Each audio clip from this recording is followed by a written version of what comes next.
Bismillahir Rahmanir Rahim. Alhamdulillah Rabbil Alameen. Wassalatu wassalamu ala ashrafil anbiya wal mursalin wa alihi at-tayyibin at-tahirin wa ashabihi al-muntajibin wa man tabi'ahum bi ihsan ila qiyam yawmiddin. Assalamu alaikum wa rahmatullahi wa barakatuh. Bismillahir Rahmanir Rahim. I was thinking on talking on that and how it can assist us in leading a meaningful life. Now, my intention is not to speak about the fears normally associated with that, or our state of helplessness beyond that, but to talk about it from a slightly different angle. The Prophet said, "Kafa bil mauti wa'ida," that death is sufficient as an admonition. I wanted to talk about that as something that can be used very productively in us regaining control of our inner beings while still alive. Awakening to the divine might seem an alien idea and an unattainable idea. Because first and foremost, we need to find ourselves in the state in which we are right now, so fully engulfed in the bodily and the worldly, and so scattered from within and so preoccupied. Whatever connection we try to make with the divine is a very arbitrary, weak connection. It's not substantive. It doesn't feel real or enduring. The reason for that is that we are not really here. We are scattered. But once we begin to come within the present and begin to awaken from within, then the connection with the divine follows effortlessly. Now, in that can play, or the thought of that can play a very important role. The first Imam had said that today is the day of action, and tomorrow after that is the day of accounting. There is no accounting today, and there will be no scope for good deeds tomorrow. The Blessed Prophet said, and it has been repeated by Imam Ali and others, that man mata faqad qamat qiyamatuhu. Whoever dies, their qiyamah is immediate at the point of death. And they have said this in order for us to come out of our delusional state, that after death there is still an opportunity for us to make amends. So in order to emphasize that the opportunity is here and now, they issued these statements that when you die, your opportunity is fully over and it has elapsed. There is no going back. And we see this in the Quran repeated, that people are pleading with God at the point of death, spare us a little while longer. And the response comes, your appointed time has approached and nothing can be done about it. We find again in the descriptions of Qiyamah, people saying to God that now we actually realize we have come to our senses, send us back, give us a second opportunity, and we can do all those things that we were supposed to do. And the response is that no, the time is over. Whatever pact that was made by you, the duration of life that you are given in accordance with the pact that was made is over. Now is the time for accountability. When we read these descriptions, we see the urgency for us to awaken.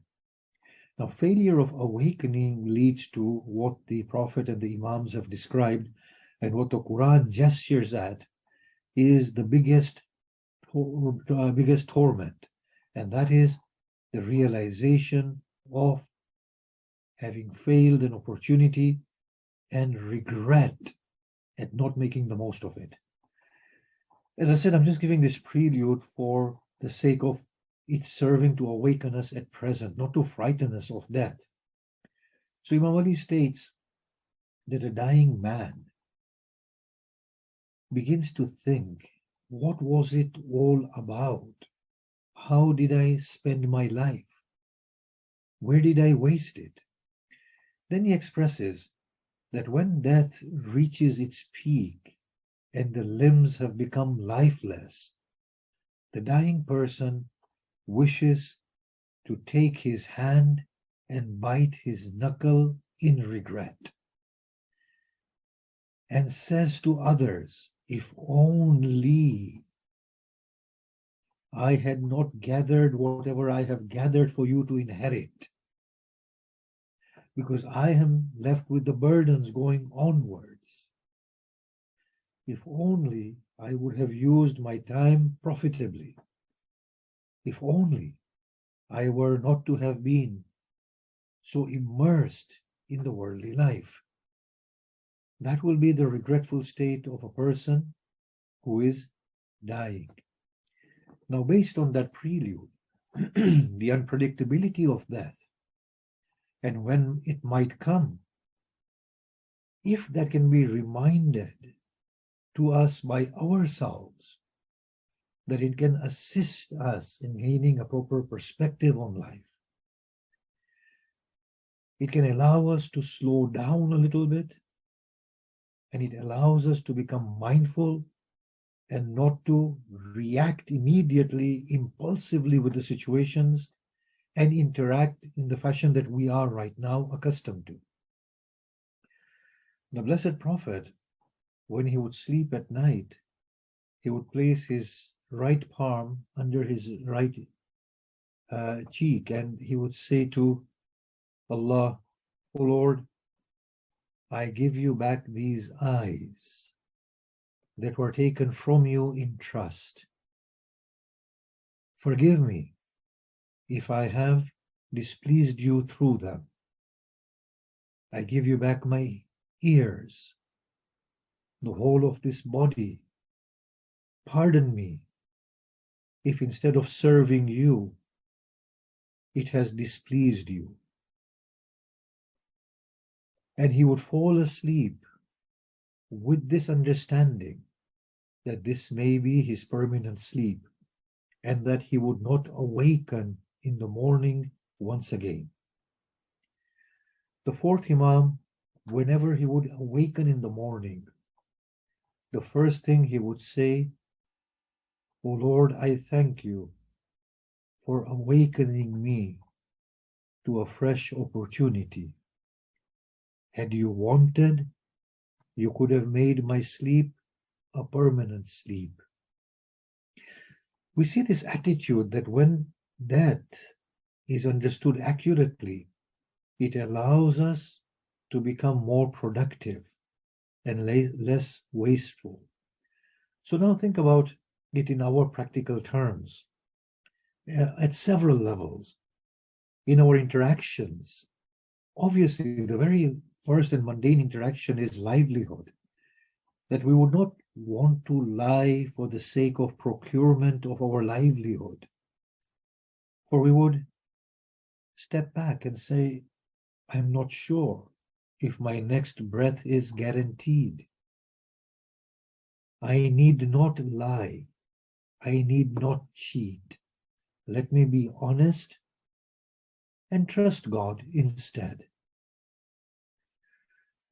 Similarly, when we have worked the level to which we need to work, and the rest of the time is owed to the family, to friends, and to God, we will not be motivated by inner insecurity and want to multiply our capital. We would say, let me put this to one side now, give my family their time, my friends their time, and my God the time that I owe to him in being alone with him.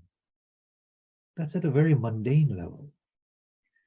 But at a more profound level, we would say that I'm interacting with this person. Should I not be present in the moment? I remember my mother, she would say to me, why don't you spend time with me? And I would say, but I am with you. She would say, no, you're not with me. You are somewhere else. We need to understand that that person may be meeting us for the very last time.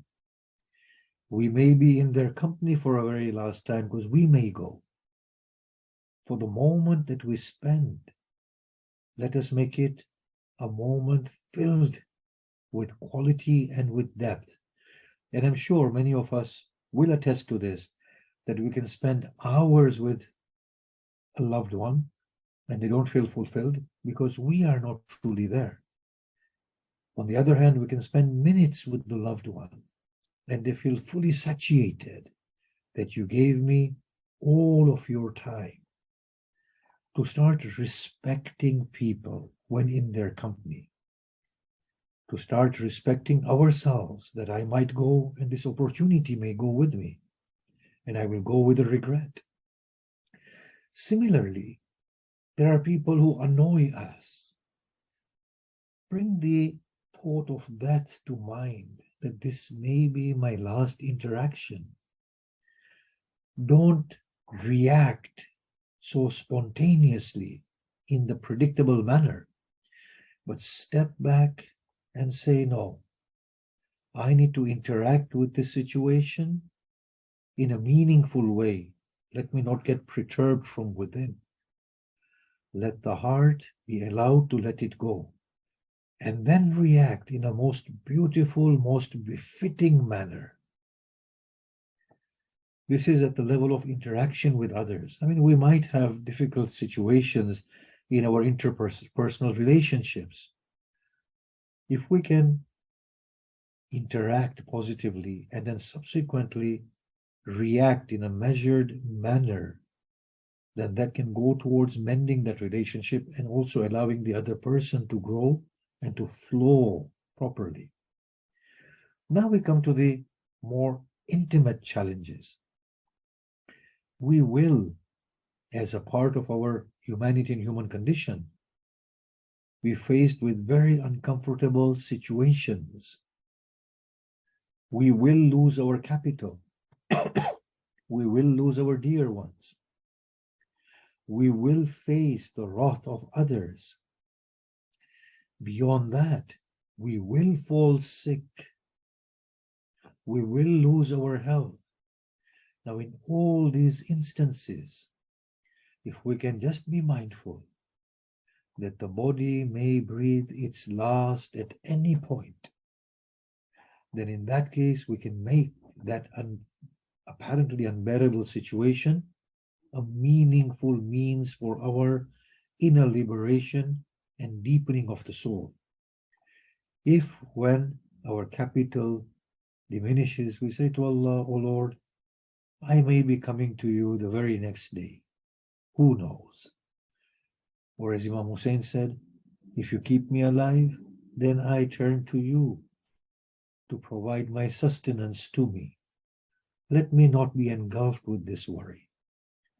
When somebody dies, be like the Prophet. O Lord, he belonged to you.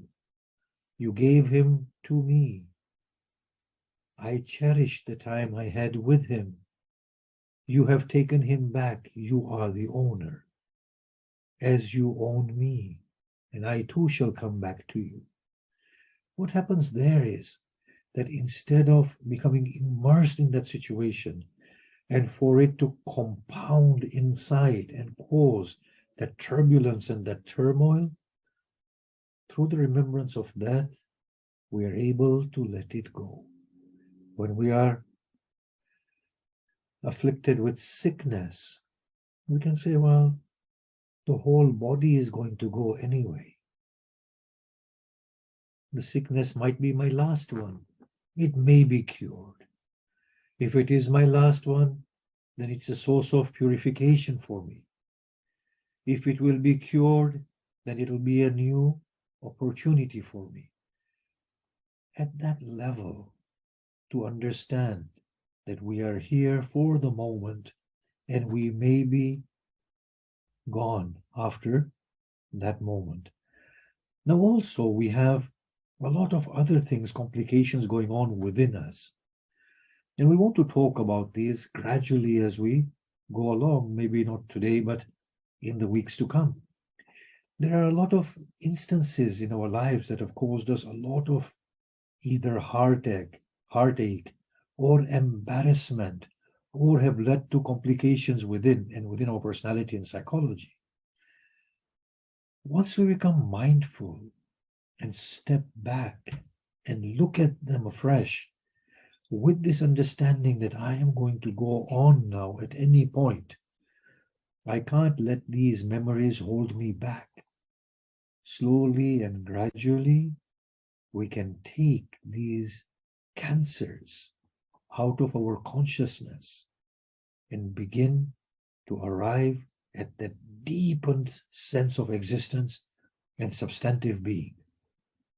Once that happens, then the connection with the divine is already established, because the connection with the divine was not to be made by the prayers and the fasts and chanting the name. These were mere means to allow the light to emerge from within. But that light can't emerge because the inner being is so wrapped up, so veiled up. It has become so fine-tuned and programmed, so robotic, that nothing of that light can escape. Maybe that is one of our means to allow us to come back to ourselves and break away from all these things that are tying us down, and then the light can emerge. I will stop there for today. Thank you, Shaykh, for that lovely talk. There is a question on the chat that says, when we give funds to help or in any other charity, what dua and what niyat is necessary? Can we give on behalf of the dead? Yes, of course. Give on behalf of the dear ones that have gone and those who are present. God accepts on behalf of all as He accepts on behalf of one. But the righteous intention should be the one that is taught to us by the Blessed Prophet and his family, that give in the way of Allah, thanking Allah for allowing us to give what was His back to His family, to whom it belonged in truth. With that humility, thank Allah and give. And that is giving, working at that inner level. Thank you. Okay, there's another question that says, if death is returning back to the beloved, then why do we mourn? Shouldn't it be celebrated? So the person who dies celebrates. The people who are left behind, they mourn. There are two reasons. One is that we feel that pain. We will not see them. And whilst we are bodily, we can't understand the existence beyond the body. So be true to our human condition and cry and weep. That pain is good for us. It's a process of detachment. At the same time, be happy for the one who has gone, that you have found your home and you have gone back to the best of hosts. You have found your calling. As Imam Hussein says, as he wept uncontrollably with a broken heart, he said, Akbar, God has taken you back and freed you from the trials and the sufferings of this world.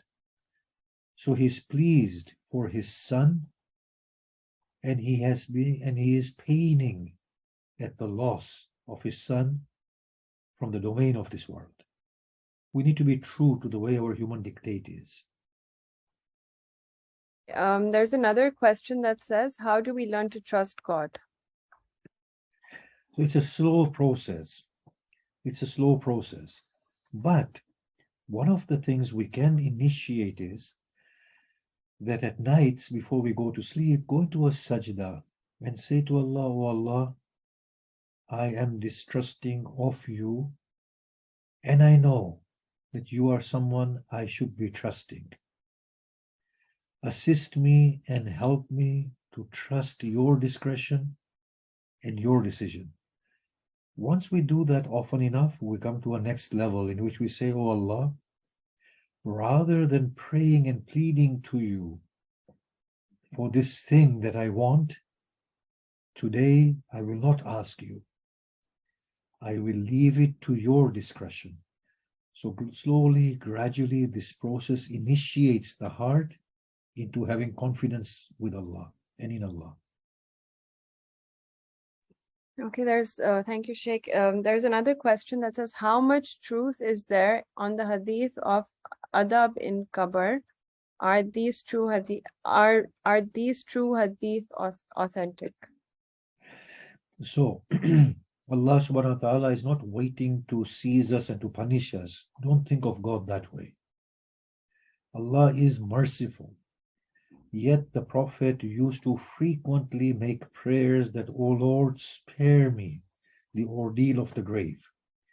Now, the ordeal of the grave does not mean the physical body inside the grave. It means the torment that the soul experiences due to whatever qualities it has taken on that alienate it from God. It's a self-generated torment. So yes, it does seem to be very true, and the Prophet has prayed. Imam Ali also has gestured and indicated at it. All the hadith that we hear from the mimbar, maybe majority of them we can't trust, but we can't deny the state of trauma and torment due to our inadequate state in meeting with God. Now, what should that do? Should it petrify us and frighten us of life and of God? No. As we fall sick in this world, we don't blame it on God. Rather, in that sickness, we find God, that He is by our side and He is helping us through that phase of sickness and the whole process of healing. God is one like that. He accompanies us through our miseries. As I believe Imam Zainul Abidin has prayed in some place, that, "O Lord, if the trauma and the chastisement and the fire is the only path bringing me to you, then I embrace them." As Imam Ali said, "Fine, I will bear the unbearable inferno, but I need you with me because I can't bear your indifference to me." So God has to be thought of beyond all of these things. And now, if there is something like that, which there seems to be, then we can just turn to Allah and say, "I can't bear it, and cleanse me of whatever there is that is going to make me worthy of this self-generated torment." And sure enough, Allah will. Wow, thank you. Heavy though, but thanks. Okay, the last question, guys. Okay. Does anyone feel Malikul Maut when one is around the dying person? When we are dying, we definitely see it. But if somebody else is dying, Yeah, I think that's what the question is saying. yes. When you're next to a person who is dying, you immediately know, yes, that this is the point now. Intuitively, even without thinking, you know that this is the last breath now. All Yes. right. Thank you, Sheikh, for that lovely talk. Lots to think about. You're welcome.